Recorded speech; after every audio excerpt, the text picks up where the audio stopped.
وقضى ربك ألا تعبدوا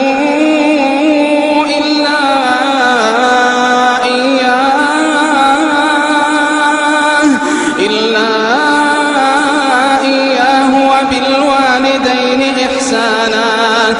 إما يبلغن عندك الكبر أحدهما أو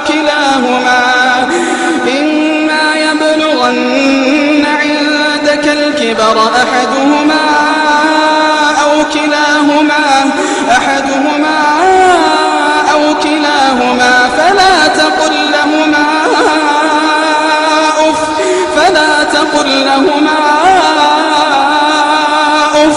فلا تقل لهما أف ولا تنهرهما